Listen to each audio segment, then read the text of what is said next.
2020년 12월 1일 화요일 새벽기도 및 가정예배를 시작하겠습니다. 다음에 찬송가 67장 다 함께 찬송하겠습니다. 찬송가 67장입니다.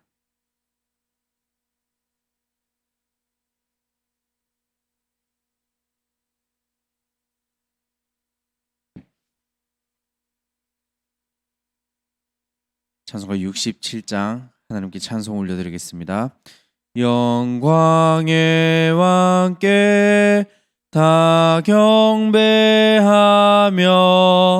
그 크신 사랑 늘 찬송하라. 예부터 영원히 참방패시니 그 영광의 주를 다 찬송하라. 능력과 은혜 다 찬송하라. 그 옷은 햇빛 그 집은 궁창 그 누의 소리로 준호하시고 폭풍의 날개로 달려가신다. 저 아름답고 놀라운 일이 가득한 이 땅 다 주의 조화 그 힘찬 명령에 더 잡히나니 저 푸른 바다는 옷자락이라. 질그릇같이 연약한 인생 주 의지하여 늘 강건하리. 온 백성 지으신 만왕이시니 그 자비 영원히 변함없어라.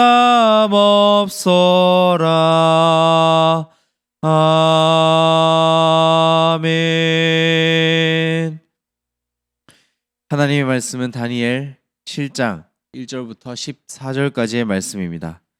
다니엘서 7장 1절부터 14절까지의 말씀 구약 성경 1244면에 있습니다.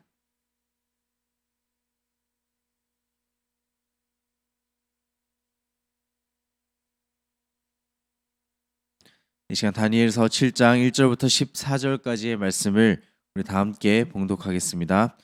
바벨론 벨사살 왕 원년에 다니엘이 그의 침상에서 꿈을 꾸며 머리석으로 환상을 받고 그 꿈을 기록하며 그 일의 대략을 진술하니라. 다니엘이 진술하여 이르되 내가 밤에 환상을 보았는데 하늘에 네 바람이 큰 바다로 몰려 불더니 큰 짐승 넷이 바다에서 나왔는데 그 모양이 각각 다르더라. 첫째는 사자와 같은데 독수리의 날개가 있더니 내가 보는 중에 그 날개가 뽑혔고 또 땅에서 들려서 사람처럼 두 발로 서게 함을 받았으며 또 사람의 마음을 받았더라. 또 보니 다른 짐승 곧 둘째는 곰과 같은데 그것이 몸 한쪽을 들었고 그 입이 사이에는 새 갈빗대가 물렸는데 그것에게 말하는 자들이 있어 이르기를 일어나서 많은 고기를 먹으라 하였더라. 그 후에 내가 또 본즉 다른 짐승 곧 표범과 같은 것이 있는데 그 등에는 새의 날개 넷이 있고 그 짐승에게 또 머리 넷이 있으며 권세를 받았더라. 내가 밤 환상 가운데 그 다음에 본 넷째 짐승은 무섭고 놀라우며 또 매우 강하며 또 새로 된 큰 이가 있어서 먹고 부서뜨리고 그 나머지를 발로 밟았으며 이 짐승은 전에 모든 짐승과 다르고 또 10뿔이 있더라. 내가 그 뿔을 유심히 보는 중에 다른 작은 뿔이 그 사이에서 나더니 첫 번째 뿔 중에 셋이 그 앞에서 뿌리까지 뽑혔으며 이 작은 뿔에는 사람의 눈 같은 눈들이 있고 또 입이 있어 큰 말을 하였더라. 내가 보니 왕자가 놓이고 이쪽부터 항상 계신 이가 좌정하셨는데 그의 옷은 희기가 눈 같고 그의 머리털은 깨끗한 양의 털 같고 그의 보좌는 불꽃이요 그의 바퀴는 타오르는 불이며 불이 강처럼 흘러 그의 앞에서 나오며 그를 섬기는 자는 천천히요 그 앞에서 모셔 선 자는 만만이며 심판을 베푸는데 책들이 펴 놓였더라. 그때에 내가 작은 뿔이 말하는 큰 목소리로 말미암아 주목하여 보는 사이에 짐승이 죽임을 당하고 그의 시체가 상한 바 되어 타오르는 불에 던져졌으며 그 남은 짐승들은 그의 권세를 빼앗겼으나 그 생명은 보존되어 정한 시기가 이르기를 기다리게 되었더라. 내가 또 밤 환상 중에 보니 인자 같은 이가 하늘 구름을 타고 와서 옛적부터 항상 계신 이에게 나아가 그 앞으로 인도되매 그에게 권세와 영광과 나라를 주고 모든 백성과 나라들과 다른 언어를 말하는 모든 자들이 그를 섬기게 하였으니 그의 권세는 소멸되지 아니하는 영원한 권세요 그의 나라는 멸망하지 아니할 것이니라. 아멘. 시간 유한한 세상의 왕국 영원한 인자의 나라라는 제목으로 하나님의 말씀을 살펴보고 함께 기도한 시간 갖고자 합니다. 이 다니엘 7장 말씀부터는 이전에 느부갓네살 왕이 꿈을 꾸고 이 다니엘이 해석했던 것처럼 오늘 본문의 이 벨사살 왕 원년에 다니엘 스스로가 침상에서 꿈을 꾼 내용에 대해 기록하고 있습니다. 지난번 이 느부갓네살 왕 이 본문 때 목사님께서 말씀하셨듯이 이 꿈은 하나님께서 특별히 다니엘에게 허락하신 것이지 이 말씀을 통해 우리가 꿈을 꾸고 해석하게 해달라는 것은 잘못된 신앙이자 믿음이라는 것을 우리가 다시 한번 짚고 넘어가야 할 줄로 믿습니다. 이 영화 중에 짐 캐리 주연의 브루스 올마이티라는 영화가 있습니다. 설교 때도 몇 번 언급되었었는데요. 이 극 중의 주인공은 전지전능한 힘을 얻게 되고 그 창조주의 업무를 한 주 동안 대리해서 업무를 맡게 되는 그러한 일을 받게 됩니다. 이 전지전능한 힘을 얻었기 때문에 무엇이든 할 수 있는 주인공이었지만 그에게도 한 가지 문제가 생겨나게 되었습니다. 이 바로 사람들이 하나님께 올려드리는 기도, 그 기도의 제목이 그에게 메일로 끊임없이 오는 것이었습니다. 그래서 처음에는 이 사람들의 꿈과 희망 그리고 각자의 뜻이 담긴 그 기도 제목을 하나하나 읽어가며 그렇게 처리했었지만 시간이 너무나 없고 바빴던 나머지 모든 사람들의 기도 제목을 들어주는 All Yes 버튼을 눌러버리게 됩니다. 그러자 주변에 큰 일이 생겨나기 시작하게 됩니다. 큰 문제가 생겨나기 시작하는데요. 복권을 샀던 사람들이 모두 당첨이 되어버리고 이것저것 원하는 기도 제목이 그들에게 있어서는 다 이루어졌으니 세상이 엄청 어지러워져 버린 것이었습니다. 비록 이 영화가 말하고자 하는 목적과 이제 영화 속의 내용이었지만 이것은 많은 의미를 또한 내포하고 있습니다. 이것을 우리 삶에서 바라볼 때 이제 꿈을 인간 스스로가 마음대로 해석하거나 또한 풀이하는 것, 원하는 대로 이루어지게 해달라는 것이 얼마나 위험하고 잘못된 것인지를 또 한 가지는 바로 오늘 본문에서 이 다니엘이 꿈을 꾼 내용과도 같은 맥락으로 바라볼 수 있는데요. 이 바로 세상은 유한하고 인간은 어디까지나 제한적이지만 여전히 하나님께서는 전지전능하시며 그리고 영원하시고 모든 것을 지금도 주관하신다는 것입니다. 특별히 오늘 주신 말씀을 통해 이 다니엘에게 임하신 이 하나님께서 그에게 보여주시는 꿈과 그 환상을 통해 알려주시는 엄중한 경고 그리고 선포하시는 말씀이 무엇인지를 우리가 함께 살펴보고자 합니다. 먼저 1절부터 8절까지 말씀에서는 바다에서 나온 네 짐승 환상에 대해서 기록하고 있습니다. 첫 번째로 나온 짐승은 바로 사자 같았고 두 번째는 곰 같았으며 세 번째는 표범 그리고 마지막 네 번째 짐승은 어디에 비할 데 없을 만큼 무섭고 강하게 생긴 10뿔 달린 짐승의 모습을 하고 있었습니다. 그 중에서 가장 먼저 등장하는 이 첫 번째 짐승은 바로 느부갓네살 왕을 중심으로 하는 바벨론 제국을 상징하는 것입니다.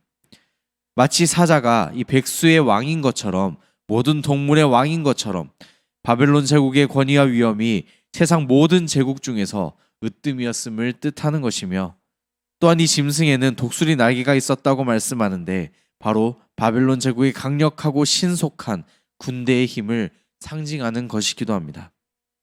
그리고 이어 나오는 두 번째 짐승은 사자만큼의 권위와 위엄을 갖추지는 못했지만 바로 무자비한 힘과 무력으로 온 열방을 삼켜 광대한 땅을 차지한 고레스 왕 중심의 메데와 페르시아 제국을 가리킵니다.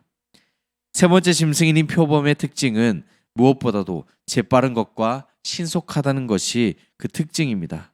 그리고 그 등에 날린 이 네 개의 날개가 이를 잘 설명해주고 있습니다.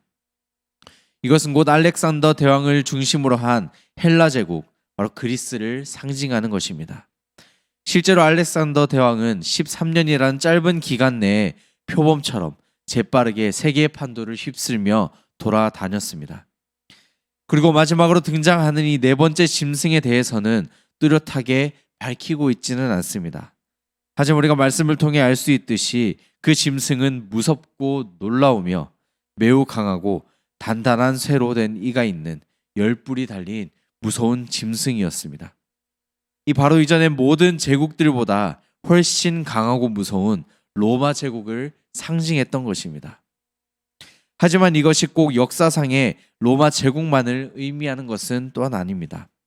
10뿔이 달린 것으로 볼 때 이 숫자 10이 완전한 것을 상징하는 수로서 먼저는 로마 제국의 그 완전하면서도 막강한 권력을 뜻하는 것이지만 또 한편으로는 이 로마 제국의 연장선상에서 예수님께서 다시 오실 때까지의 이 세상에 있는 모든 나라들을 상징하는 그러한 의미이기도 합니다. 이 네 번째 짐승에 대해서는 뒤에 나오는 말씀을 통해서도 더 구체적으로 우리가 살펴볼 수 있습니다. 아무쪼록 지금까지 이렇게 짧게 살펴본 8절까지의 말씀은 다니엘이 환상 중에 본 이 세상의 권세들에 대한 꿈의 내용이었습니다. 바벨론부터 메데와 바사, 그리고 헬라, 로마와 예수님 재림 전까지 모든 세상의 나라들, 바로 유한한 세상의 권세를 본 것이라면 이제 뒤이어 나오는 9절부터 14절까지의 말씀에서는 이 영원하신 하나님 나라를 환상 중에 보는 것으로 또한 기록하고 있습니다. 옛적부터 항상 계신 자, 이것은 곧 하나님을 나타내는 것입니다.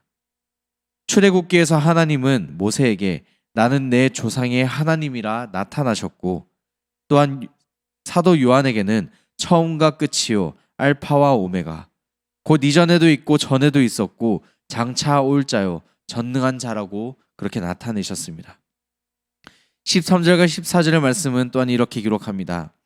내가 또 밤 환상 중에 보니 인자 같은 이가 하늘 구름을 타고 와서 옛적부터 항상 계신 이에게 나아가 그 앞으로 인도되매 그에게 권세와 영광과 나라를 주고 모든 백성과 나라들과 다른 언어를 말하는 모든 자들이 그를 섬기게 하였으니 그의 권세는 소멸되지 아니하는 영원한 권세요 그의 나라는 멸망하지 아니할 것이니라 라고 말씀합니다.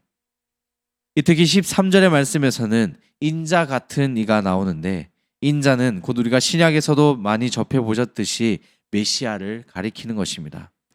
사람의 아들, 곧 사람의 모습으로 이 땅에 오셨지만 거룩하신 그 하나님의 아들이심에는 분명했습니다. 또한 바다에서 나오는 네 짐승들과는 달리 인자는 하늘 구름을 타고 오시며 하나님으로부터 영원한 권세와 영광을 받게 됩니다.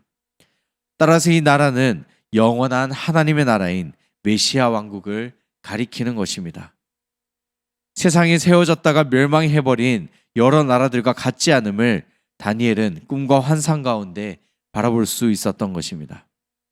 세상에 세워지는 나라는 언제라도 세워지고 또 멸망의 길을 걷게 되지만 이 하나님의 나라는 패하거나 없어지지 않는 영원한 나라입니다.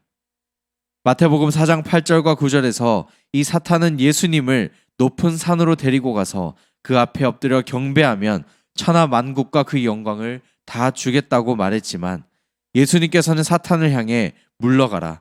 주 너의 하나님께 경배하고 다만 그를 섬기라고 말씀하셨습니다. 사탄의 유혹과 더불어 세상의 모든 것이 영원히 지속될 수 없음을 유한한 것임을 예수님께서는 분명히 알고 계셨기 때문이었습니다. 이 하나님께서는 다니엘에게 인자를 통하여 영원한 나라가 다스려질 것을 친히 보여주시며 이것이 이루어지는 시기는 앞서 나온 이 네 짐승들이 모두 심판을 당하고 멸망한 뒤에 이루어질 것이라고 보여주셨습니다. 유한한 세상의 왕국이 끝날 그곳에 영원한 인자의 나라, 하나님의 나라가 세워진다는 것을 본문은 우리를 향해 말씀하는 것입니다. 우리 오늘 말씀을 통해서 이 다니엘의 환상을 통해 하나님께서 이루고자 하시는 이 땅의 역사가 어떠하며 그 속에 살아가고 있는 우리의 삶은 또한 어떠해야 하는지 우리가 함께 잠시 살펴보게 되었습니다. 우리가 좌절하지 않고 인내하며 끝까지 이겨내고 살아가야 할 이유는 바로 영원하신 그 하나님의 나라를 꿈꾸며 소망하기 때문입니다. 따라서 우리가 우주 만물을 창조하시고 다스리시며 훗날 최종적으로 심판하실 모든 것의 처음이자 마지막의 주관자이신 그 하나님 아버지만을 믿고 날마다 소망하며 따라가는 저 여러분 되시기를 간절히 바랍니다. 기도하겠습니다. 사랑과 은혜가 풍성하신 하나님 아버지, 오늘 하루를 우리에게 허락하여 주시고 주님의 은혜 가운데 살게 하신 것 감사드립니다. 이 시간 함께 모여 예배하고 기도하는 주의 백성들을 주님 기억하여 주시고 날마다 말씀을 붙잡고 살아갈 때 주님께서 큰 위로와 복을 더하여 주시옵소서. 세상이 주는 쾌락과 탐욕을 따라가지 않고 온 세상의 주인이신 하나님 아버지만을 따라가는 우리 모두가 되기를 간절히 소망합니다. 이 세상은 모든 것이 유한하나 하나님 나라는 영원하다는 것을 우리가 오늘 말씀을 통해 다시 한번 깨닫고 믿으며 나아갑니다. 오직 말씀에 순종하며 말씀을 따라 살아가는 모든 주의 백성이 될 수 있도록 인도하여 주시옵소서.